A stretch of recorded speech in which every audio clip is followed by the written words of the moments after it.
Let's talk about the Turkish president now, Recep Tayyip Erdogan. He has controlled Turkey for 17 long years, first as prime minister and now as president. And in these 17 years, he's made Turkey an autocracy, a one-man show. Too bad the show is now getting bad reviews. So President Erdogan wants to change the rules. Let me explain.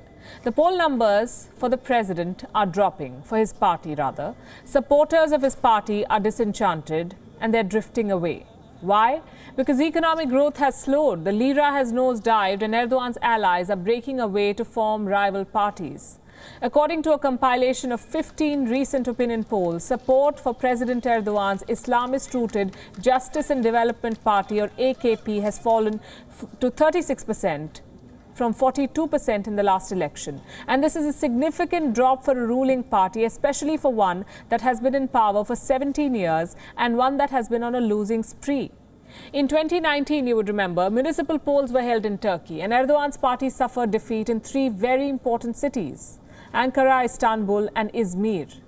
These are three of the largest cities in Turkey and the elections here were won by opposition parties in all of the three cities.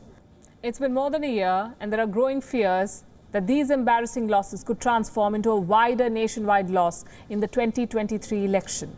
Pollsters say the Turkish president should be worried, and it seems he is, which is why President Erdogan is trying to change the election rules.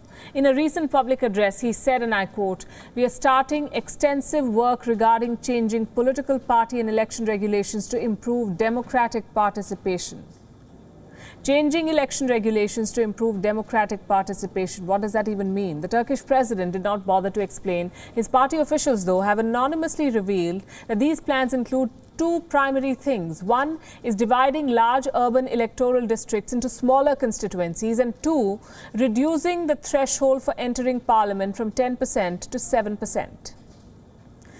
The first move could significantly boost the number of lawmakers from Erdogan's party, and the second one is going to set barriers for opposition parties in entering parliament.